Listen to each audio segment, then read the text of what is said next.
My name is Jessica, and this is the story of how my own father became my worst enemy, systematically sabotaging every opportunity I had because he couldn't handle his son becoming more successful than him. This isn't about forgiveness or reconciliation. This is about recognizing toxic patterns and having the courage to walk away from family when they become destructive. It started when I was 16 and got my first real job at a local tech repair shop in Portland, Oregon. The owner, Mr. Chen, was impressed by how quickly I picked up computer diagnostics and coding. Within 3 months, I was handling more complex repairs than employees who'd been there for years. For the first time in my life, I felt genuinely talented at something that mattered. My father, Robert, had always been the tech guy in our family. He worked as an IT manager at a mid-sized insurance company, a job he'd held for 12 years. He took pride in being the person everyone called when their computers acted up, the one with all the answers about technology. When neighbors needed help with their Wi-Fi or relatives couldn't figure out their smartphones, they called Dad. But something shifted when I started bringing home stories about solving problems at the repair shop that even impressed Mr. Chen. At first, Dad seemed proud. He'd listen to my explanations of complex hardware issues and nod approvingly. "Smart kid," he'd say to Mom. "Gets it from his old man." The change was subtle at first. When I'd explain a particularly tricky repair I'd completed, he'd interrupt with corrections or suggest I'd probably misunderstood what actually happened. "Are you sure that was the actual problem?" he'd ask. "Sounds like you might have missed the real issue." Then came the undermining comments disguised as fatherly concern. "You're getting a little cocky about this computer stuff," he said one evening after I'd enthusiastically described fixing a motherboard that 3 other shops had declared unsalvageable. "Don't let it go to your head. There's always someone who knows more than you do." I thought he was just trying to keep me humble, the way fathers are supposed to do. I didn't realize he was starting to see my growing expertise as a threat to his identity as the family's tech authority. The real warning sign came during my junior year of high school when I built my first computer from scratch. I'd saved money from the repair shop and researched every component for weeks. When I finally powered it on and everything worked perfectly, I was over the moon with pride. I called Dad over to see it boot up. Instead of sharing my excitement, he spent 20 minutes pointing out everything I could have done differently. "This power supply is overkill for your setup," he said dismissively. "And you overpaid for that graphics card." A real expert would have known to wait for the next generation to drop prices. Every achievement was met with criticism disguised as education. When I scored a perfect 800 on the math section of my SATs, he said I should have spent more time studying the verbal section instead of showing off with math. When I got accepted into MIT's computer science program with a partial scholarship, he spent the celebration dinner explaining how much debt I'd still be taking on and questioning whether such an expensive school was really worth it. "Community college would give you the same basic knowledge for a fraction of the cost," he said while Mom tried to change the subject. "All these fancy schools do is inflate kids' egos and set them up for disappointment when they realize the real world doesn't care about their degree." But it wasn't just the constant criticism. He began actively interfering with opportunities that came my way. During my senior year, Mr. Chen offered me a full-time position for the summer with a significant pay raise, essentially offering to fast-track me into a management role. It was an incredible opportunity for someone my age. When I excitedly told my parents about the offer, Dad's reaction was swift and decisive. "Absolutely not. You need to focus on getting ready for college, not playing around with some repair shop job. Besides, working too much during high school looks bad on applications." I tried to explain that college applications were already submitted and that this job would actually strengthen my resume, but he shut down every argument. "I'm your father, and I know what's best for your future. You're turning down that job." The next day, Mr. Chen looked confused when I declined his offer. "Your father called me last night," he said quietly. "He seemed to think you were getting in over your head here. Said you needed to focus on schoolwork instead of pretending to be an expert at things you don't fully understand." My stomach dropped. Dad hadn't just made me turn down the job. He'd called my boss to make sure I looked incompetent and immature. Mr. Chen's respect for me had visibly diminished. Where before he treated me as a valuable team member, now he looked at me like a kid playing dress-up. That summer, instead of gaining professional experience and earning good money, I spent 3 months doing yard work for neighbors while Dad made snide comments about how I needed to learn the value of real work before I got too big for my britches. MIT was supposed to be my escape, my chance to finally develop my skills without Dad's constant undermining. For the first time in years, I felt genuinely excited about my future. I was going to study computer science at one of the world's best programs, surrounded by people who shared my passion for technology. But even from 3,000 miles away, Dad found ways to sabotage my progress. It started with the phone calls. Every week, he'd call to check in, But the conversations always followed the same pattern. He'd ask about my classes, then systematically tear apart everything I was learning. Object-oriented programming is just a fancy term for something we've been doing for decades. He'd say when I mentioned exciting projects, "Don't let these professors convince you they're teaching you anything revolutionary." When I told him about a machine learning course I was taking, he laughed outright. Machine learning is just statistics with better marketing. Any real programmer knows how to write algorithms without needing a computer to do the thinking for them. His constant dismissal of everything I was studying began affecting my confidence in class. I started second-guessing my answers, wondering if the concepts I was learning were actually as impressive as they seemed, or if Dad was right that I was just falling for academic hype. But the phone calls were just psychological warfare. The real sabotage was more direct. During my sophomore year, I landed an internship at a promising startup that was developing cybersecurity software. It was exactly the kind of experience that could launch a serious career in tech. The founders were impressed by a security vulnerability assessment I'd written for a class project and offered me a paid position for the summer. I was ecstatic. This wasn't just any internship. It was a chance to work with cutting-edge technology while getting paid better than most entry-level jobs. I called home to share the news, expecting even Dad to be impressed by such a significant opportunity. Instead, he immediately began asking detailed questions about the company. Who were the founders? How long had they been in business? What was their funding situation? How did I know they were legitimate? "These tech startups are mostly scams," he said ominously. "They prey on naive college kids, get free labor out of them, then disappear when the money runs out. You could end up working for months and never see a penny." Despite his warnings, I was determined to take the internship. It was too good an opportunity to pass up because of Dad's pessimism. But a week later, I got a call from the startup's HR manager. "I'm sorry, but we're going to have to rescind our internship offer," she said, sounding genuinely apologetic. "We received some concerning information about your background that we need to investigate further." I was devastated and confused. What concerning information could there possibly be about a college sophomore with no criminal record and solid grades? It wasn't until 3 years later that I discovered the truth. I was home for Christmas break during my senior year when I overheard Dad on a phone call in his study.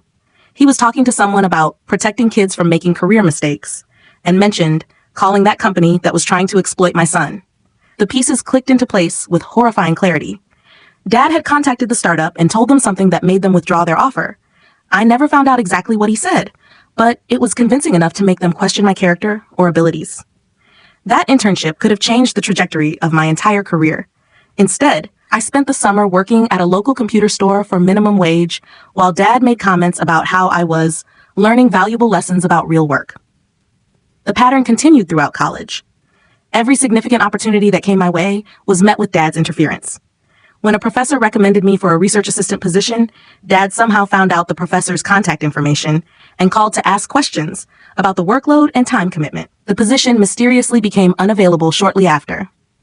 When I was selected for a competitive study abroad program in Germany, Dad spent weeks convincing me that international travel was dangerous and that I'd be throwing away money on an experience that wouldn't actually benefit my career.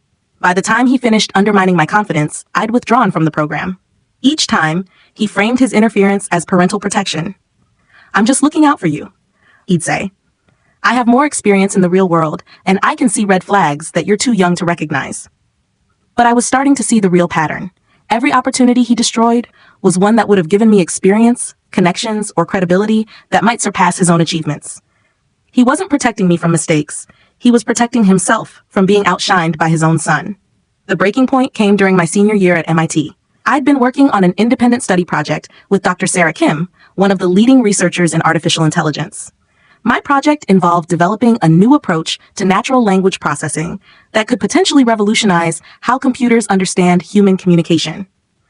Dr. Kim was so impressed with my preliminary results that she invited me to co-author a paper with her for submission to the International Conference on Machine Learning. This was unheard of for an undergraduate. If accepted, it would essentially guarantee my admission to any graduate program and open doors to the most prestigious tech companies. When I called home to share this incredible news, Dad's response was immediate and predictable. "Co-author means you're just doing the grunt work while she gets the credit," he said dismissively. "These professors are notorious for exploiting student research and claiming it as their own." But for once, I didn't let his negativity affect me. I was too excited about the project and too confident in Dr. Kim's integrity to let Dad's cynicism poison this opportunity. 2 weeks later, Dr. Kim called me into her office with a confused expression. "Jessica, I received a very strange phone call yesterday, she said carefully. Someone claiming to be your father contacted the department. He seemed to think you were being taken advantage of and suggested that you might not be capable of handling graduate-level research. My blood turned to ice. What exactly did he say? He implied that you have a history of overestimating your abilities, and that previous professors have had to scale back their expectations for you. He suggested that I might be putting too much pressure on you, and that the research project was beyond your actual skill level. Doctor, Kim looked at me with concern. Jessica, everything he said contradicts my experience working with you. Your research has been exceptional, and you've demonstrated abilities that most graduate students would envy. But his call has put me in an awkward position. If there's something about your academic history that I should know. I felt sick to my stomach.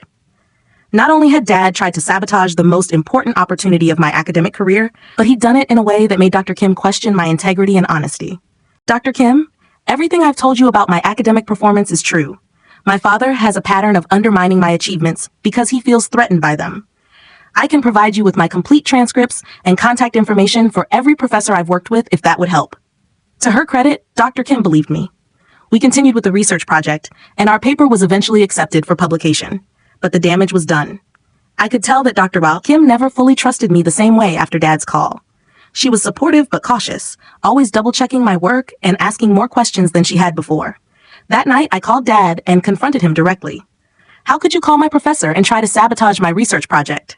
I demanded. I was protecting you, he said, not even trying to deny what he'd done. You're getting in over your head with this academic stuff. These professors don't care about you. They just want cheap labor for their projects. That's not your decision to make. You almost destroyed my relationship with the most important mentor I've ever had. You're too naive to see when you're being used, he replied coldly. Someone has to look out for your real interests, even if you're too stubborn to appreciate it. My real interests? Or your need to make sure I never achieve anything that makes you feel inadequate? There was a long silence on the other end of the line. Watch your tone, he said finally. I'm still your father, and you owe me some respect. Respect is earned, I said, and you've spent the last 4 years proving you don't deserve it. After that conversation, I stopped telling Dad about any opportunities or achievements, but somehow he always found out anyway. He'd call the MIT alumni office asking about my academic status. He'd look up my professors online and contact them with concerns about my workload. He even called the career services office to ask about job interviews I'd scheduled. Each interference was framed as parental concern, but the result was always the same. People in positions of authority started questioning my judgment, my abilities, or my character. By the time I graduated, I felt like I was fighting an uphill battle against my own father's reputation as a concerned parent who was just trying to protect his overambitious son. Landing my first job out of college should have been a triumph. Instead, it became another battlefield in Dad's war against my success. I'd been recruited by 3 major tech companies and had narrowed my choices down to a software engineering position at a cutting-edge AI startup in San Francisco. The job offered excellent pay, stock options, and the chance to work on technology that could genuinely change the world. When I told my parents about the offer, Mom was thrilled, but Dad immediately launched into a lecture about the dangers of startup culture and the instability of San Francisco's tech scene. These companies burn through young engineers like disposable resources, he warned. You'll work 80-hour weeks for stock options that will be worthless when the company goes under in 2 years. He spent the next week sending me articles about tech startups that had failed, stories about young programmers who'd burned out from overwork, and statistics about cost of living in San Francisco. Every conversation became an opportunity to highlight the risks and drawbacks of my chosen career path. But I was 22 and confident in my abilities. I'd survived 4 years of his undermining at MIT and succeeded despite his interference. I wasn't going to let him talk me out of the opportunity I'd worked so hard to earn. I accepted the job offer and moved to San Francisco, feeling optimistic about finally building a career beyond Dad's reach. The first 6 months at the startup were incredible. I was working on machine learning algorithms that were solving real-world problems. My colleagues were brilliant and collaborative. My manager consistently praised my work and hinted at rapid advancement opportunities. For the first time since high school, I felt like I was reaching my full potential without someone actively working against me. Then the phone calls started. It began with Dad calling my work number, claiming he was just checking in to see how I was adjusting to professional life. But his questions were oddly specific. He wanted to know about my projects, my deadlines, my relationships with colleagues. He asked about company policies and management structure, with the persistence of someone conducting research rather than making casual conversation. I told him firmly that I didn't want to discuss work details with him, but he kept pushing. "I'm just trying to understand what you're doing," he'd say. "As your father, I want to be supportive of your career." When I stopped taking his calls at work, he escalated his approach. 3 months into my job, my manager, Sarah, pulled me aside for an unexpected conversation. "Jessica, I received an unusual phone call yesterday that I wanted to discuss with you," she said, looking uncomfortable. "Someone claiming to be your father contacted our HR department. He expressed concerns about your workload and suggested that you might be struggling to adapt to the demands of professional life." My heart sank. Not again. "He seemed to think that you were being pushed too hard and that you might not be comfortable speaking up about it yourself," Sarah continued. "He asked if we had support systems in place for young employees who might be overwhelmed by their responsibilities." I felt my face burning with embarrassment and rage. "Sarah, I want to be completely clear. I am not overwhelmed by my workload. I have never expressed concerns about my job responsibilities to anyone. My father has a pattern of interfering with my career opportunities without my knowledge or consent." Sarah looked relieved. "That's what I suspected, honestly. Your performance has been excellent, and you've never shown any signs of struggling. But his call was concerning because it suggested that you might not be communicating openly with your supervisor. I promise you, if I ever have concerns about my work, I will discuss them with you directly. My father does not speak for me professionally, and I would appreciate it if any future calls from him were not taken seriously." Sarah agreed, but I could tell the conversation had planted seeds of doubt. From that point on, she seemed to watch me more carefully, as if looking for signs of the stress and overwhelm that Dad had described. The interference continued in different forms. Dad somehow obtained the contact information for several of my colleagues and began reaching out to them on LinkedIn, introducing himself as my father and asking about my adjustment to professional life. He positioned these conversations as a caring parent seeking reassurance, but the questions he asked painted me as potentially unstable or immature. He asked one colleague if I seemed overwhelmed by the technical complexity of our projects. He asked another if I was fitting in socially with the team or if I seemed isolated. Each conversation was designed to plant subtle doubts about my competence or psychological stability. The most damaging incident came when Dad contacted my company's CTO directly, claiming to have serious concerns about my mental health and work-life balance. He suggested that I was working excessive hours because I was afraid to admit when projects were beyond my capabilities, and that management should consider reducing my responsibilities for my own well-being. When the CTO mentioned this conversation to Sarah, it triggered a formal HR review of my performance and workload. I was called into a meeting with HR, my manager, and the CTO to discuss my work-life balance and to ensure that I wasn't being pressured beyond my capabilities. Having to sit in a conference room and convince my employers that I was mentally stable and professionally competent was one of the most humiliating experiences of my life. I had to explain my father's pattern of interference while trying not to sound defensive or unstable myself. I want to be clear that I have never requested reduced responsibilities or expressed concerns about my workload, I told them. My father has a history of contacting my schools and employers without my knowledge. His concerns do not reflect my actual experiences or feelings. The HR director asked if I thought my father posed any kind of threat to the workplace, which forced me to explain that he wasn't dangerous, just inappropriately involved in my professional life.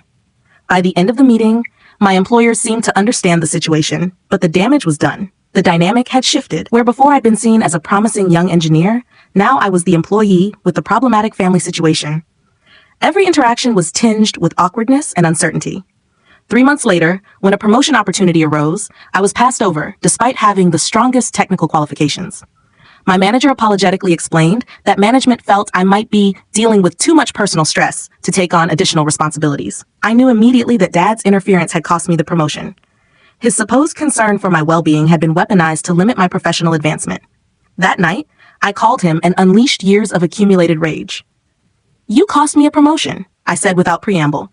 "Your phone calls to my employer have convinced them that I'm unstable and unreliable." "I was trying to make sure they weren't taking advantage of you," he said defensively. "These tech companies exploit young workers and someone needs to advocate for your interests." "I am perfectly capable of advocating for my own interests. You are sabotaging my career because you can't handle the fact that I might be more successful than you are." "That's ridiculous. Everything I've done has been to protect you from making career mistakes that could follow you for years." "What career mistakes? Getting good grades? Landing prestigious internships? Working for innovative companies? The only mistakes in my career have been caused by your interference." There was a long pause before he spoke again, and when he did, his voice was colder than I'd ever heard it. "You think you're so much smarter than everyone else, don't you? You think that fancy degree makes you better than the people who actually have real-world experience. Well, let me tell you something. The real world doesn't care about your academic achievements or your theoretical knowledge. You're going to learn some hard lessons about respect and humility, whether you want to or not. The mask had finally slipped. For the first time, he'd admitted that this wasn't about protection or concern. This was about putting me in my place, making sure I never forgot who was really in charge. There it is, I said quietly.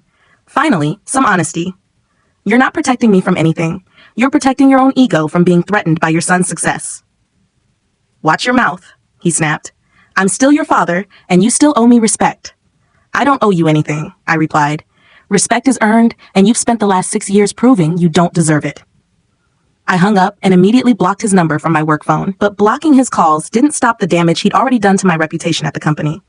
Over the next year, I watched as colleagues who'd started after me were promoted past me. Projects I'd initiated were reassigned to other team members. My ideas were heard politely, but rarely implemented.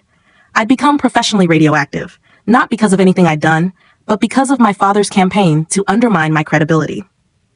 After 18 months of fighting an uphill battle against Dad's sabotage, I made the painful decision to leave the startup and find a new job where I could start fresh. But even that process was contaminated by his interference. During my job search, I discovered that Dad had been monitoring my LinkedIn activity and reaching out to recruiters who contacted me. He would introduce himself as my father and offer to provide additional context about my background and work experience. What he was actually doing was planting subtle doubts about my judgment and stability.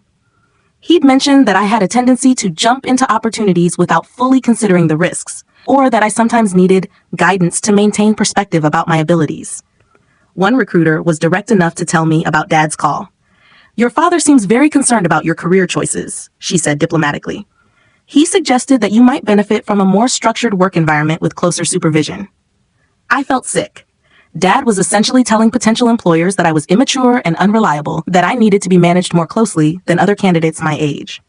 I want to be completely clear, I told the recruiter. My father does not speak for me professionally. His concerns do not reflect my actual performance or work style. I would prefer that any future communications from him be ignored. But the damage was spreading. The tech industry in San Francisco is smaller than people realize, and Dad's campaign of concerned phone calls was creating a reputation for me as someone with family drama that could spill over into the workplace. I finally landed a new job at a larger, more established tech company, but only after specifically requesting that HR not accept any phone calls from family members and explaining that I had a relative who inappropriately inserted himself into professional situations. Having to preemptively warn employers about my own father was humiliating, but it was the only way to protect myself from his continued interference. The new job was a fresh start, but the psychological damage from years of sabotage was harder to escape. I found myself second-guessing my own abilities, wondering if the opportunities I'd lost were really due to Dad's interference, or if I was making excuses for my own shortcomings. The constant criticism and undermining had eroded my confidence to the point where I no longer trusted my own judgment about my capabilities. Every project felt like a test I might fail. Every interaction with supervisors carried the fear that they might discover I wasn't as competent as they thought. It took 2 years of therapy to understand the full extent of the psychological manipulation I'd endured. Dr. Marcus Chen, my therapist, helped me recognize that Dad's behavior fit classic patterns of narcissistic parenting, where the parent sees their child's success as a threat to their own identity and works systematically to undermine it. Your father has been engaging in what we call emotional sabotage, Dr. Chen explained. He's convinced himself that he's protecting you, but what he's actually doing is protecting his own sense of superiority by ensuring you never surpass his achievements. Learning to separate Dad's voice from my own thoughts was one of the hardest parts of recovery. For so many years, his constant criticism had become internalized. I'd started believing that maybe I was overconfident, maybe I did need more guidance, maybe my achievements weren't as impressive as they seemed. Therapy helped me realize that none of that was true. My academic and professional achievements were legitimate. The opportunities I'd earned were based on merit, not luck or favoritism. The only thing holding me back was the psychological damage from years of being told I wasn't as capable as I thought I was. But understanding the problem didn't immediately solve it. I still had to rebuild my professional reputation and learn to advocate for myself without second-guessing every decision. The breakthrough came during my 3rd year at the new company when I was selected to lead a high-profile project developing security software for financial institutions. It was exactly the kind of opportunity that Dad would have found some way to sabotage in the past. This time, I was ready for him. When he inevitably called to ask about my new responsibilities, I was direct and firm. Dad, I need to make something clear. I will not be discussing my work projects with you. I will not be sharing details about my professional relationships or career decisions. If you contact my employer or colleagues in any way, I will consider it harassment and take appropriate legal action. That's a hell of a way to talk to your father, he said angrily. I'm just trying to be supportive. Your version of support has cost me jobs, promotions, and professional relationships. I don't want that kind of support. You're making a mistake, he warned. You're going to get in over your head, and when you do, don't come crying to me for help. I won't, I said simply and hung up. For the first time in my adult life, I managed to complete a major project without Dad's interference. The security software I developed was implemented successfully across multiple financial institutions and earned recognition within the industry. I was promoted to senior engineer and given a team of my own to manage. The project's success gave me the confidence to finally confront the years of damage Dad had done to my career. I realized that despite his best efforts, I had still managed to build a successful professional life. His sabotage had slowed me down and caused unnecessary stress, but it hadn't ultimately stopped me from achieving my goals. That realization was both empowering and infuriating. How much further along would I be if I'd had a supportive father, instead of one actively working against me? How many opportunities had I lost that could never be recovered? But dwelling on those questions wasn't productive. What mattered was moving forward and ensuring that Dad never again had the power to interfere with my life. The final confrontation came during my father's 55th birthday party, which I attended reluctantly at my mother's request. I hadn't seen him in person for over a year, and I was shocked by how much he'd aged. He looked tired and bitter, older than his years. During the dinner, he made several comments clearly designed to diminish my achievements in front of the extended family. Jessica's doing well at his little computer job, he said dismissively when my aunt asked about my work. Though I worry he's getting a big head about it. The tech industry is full of young people who think they know everything. Later, when my cousin mentioned that she was considering a career in engineering, Dad launched into a lecture about the importance of real-world experience versus academic theory. These kids come out of fancy schools thinking they can change the world, he said, looking directly at me. But they usually learn pretty quickly that experience trumps education every time. I'd heard variations of these comments for years, but this time something was different. Instead of feeling hurt or angry, I felt pity. Looking at my father across the table, I saw a deeply insecure man who had spent decades defining himself through his technical expertise, only to watch his son surpass him in ways he couldn't compete with. His attempts to diminish my achievements weren't really about me at all. They were about his own fear of becoming irrelevant, his inability to find value in himself that didn't depend on being the smartest person in the room. After dinner, I pulled him aside for a private conversation. Dad, I want you to understand something clearly, I said calmly. I know what you've been doing for the past 10 years. The phone calls to my schools and employers, the attempts to undermine my confidence, the constant criticism disguised as concern. I know all of it. His face went through several expressions before settling on defensive anger. I don't know what you're talking about. Yes, you do. And I want you to know that it's over. You no longer have any power to affect my career or my life. I've built success despite your interference, not because of your guidance. You ungrateful little. I'm not ungrateful, I interrupted. I'm grateful for the things you did right when I was growing up, but I'm also clear-eyed about the damage you've done as an adult. And I'm not going to pretend anymore that your behavior was acceptable just because you're my father. He stared at me for a long moment, and I could see him struggling with the realization that I was no longer the insecure young man he'd been able to manipulate. You think you're so much better than me, he said finally. I think I'm different from you, I replied. I don't need to tear other people down to feel good about myself. I don't need to sabotage my own family members to protect my ego. Your ego is what needs protecting, he snapped. You've always been too big for your britches, and someday the real world is going to knock you down a few pegs. Maybe, I said. But if that happens, it will be because of my own choices and actions, not because my father sabotaged me before I had a chance to succeed or fail on my own merits. That was the last real conversation we ever had. I made the decision that night to cut contact with Dad completely. Not out of anger or revenge, but out of self-preservation. I'd spent too many years letting his toxicity poison my confidence and limit my potential. I refused to waste any more of my life trying to manage his insecurities. Mom was devastated by my decision, but she'd watched our relationship deteriorate for years and understood why I felt I had no choice.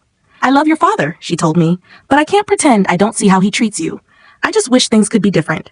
So do I said. But they're not, and I have to protect myself. I changed my phone number, blocked Dad on all social media, and instructed my employer's HR department to never accept calls from him under any circumstances. I told my close friends and professional contacts about the situation so they'd know to ignore any attempts he might make to contact them. For the first time since high school, I felt truly free to pursue my goals without looking over my shoulder for sabotage. The years since cutting contact have been the most professionally successful of my life. Without Dad's constant interference and criticism, I've been able to take risks, pursue opportunities, and build relationships based on my actual abilities rather than his manipulative narratives. I'm now a senior engineering director at a major tech company, managing a team of 12 engineers working on cutting-edge artificial intelligence projects. I've published research papers, spoken at international conferences, and built a professional reputation based entirely on my own merit. More importantly, I've learned to trust my own judgment again. The constant second-guessing and self-doubt that Dad's manipulation created has largely faded, replaced by genuine confidence in my abilities and decision-making. I still see Mom regularly, though she's learned not to share details about my life with Dad. She tells me he asks about me sometimes, but she's accepted that the relationship is permanently severed, and that pushing for reconciliation would only drive me away from her as well. 3 years ago, Mom mentioned that Dad had been struggling at work. His company had hired several younger engineers with more current technical skills, and he was feeling increasingly irrelevant in a rapidly changing industry. He talks sometimes about how he wishes he'd handled things differently with you, she said carefully. I think he realizes now that pushing you away didn't make him feel any better about his own situation. I felt a moment of sadness for him, but no temptation to reach out. Understanding someone's motivations doesn't obligate you to accept their behavior or its consequences. Maybe he does regret it, I told Mom, but regret doesn't undo years of sabotage, and it doesn't mean he's actually changed. Some damage can't be repaired. Dad's fears about becoming irrelevant in the tech industry eventually came true. He was laid off from his IT manager position last. When you started surpassing me so easily, it felt like everything I'd built my identity on was meaningless, he continued. I know that's not rational, but emotions aren't rational. I felt like I was disappearing, becoming irrelevant in my own family. The letter included what might have been an apology. I realize now that my fear of being replaced caused me to do things that hurt you. I convinced myself I was protecting you, but I can see now that I was really protecting myself. But it also included justifications that made my jaw clench. You have to understand, the tech industry moves so fast. I've seen countless young engineers burn out or get exploited by companies that promise them the world. I genuinely believed I was saving you from making mistakes that could follow you for years. Even in his supposed apology, he couldn't fully admit that his interference had been wrong. He was still framing it as misguided protection rather than deliberate sabotage motivated by jealousy. The letter ended with a request. I'm not asking you to forgive me or to resume our relationship. I know I've lost the right to expect that.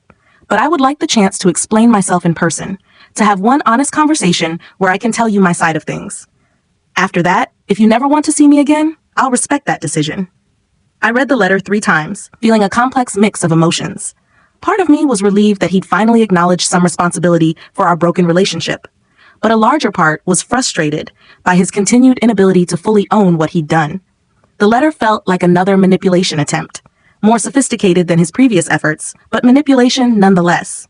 He was positioning himself as a victim of his own insecurities, asking for sympathy and understanding rather than taking full accountability for the damage he'd caused. I showed the letter to Dr. Chen during my next therapy session. What do you think his motivation is for reaching out now? Dr. Chen asked. I think he's lonely and probably depressed about losing his job, I said, and I think he's hoping that if he can get me to understand his perspective, I'll forgive him and maybe even help him professionally. And how does that make you feel? Angry, I admitted. Even in his apology, he's still thinking about what he can get from me. He's not reaching out because he genuinely cares about my well-being or wants to make amends. He's reaching out because he needs something. Dr. Chen nodded. That's a very insightful observation. Do you feel any obligation to respond to his request for a meeting? I thought about it for several minutes. Part of me is curious to hear what he has to say, but I don't think it would be healthy for me. He's had years to reach out and apologize when it might have mattered.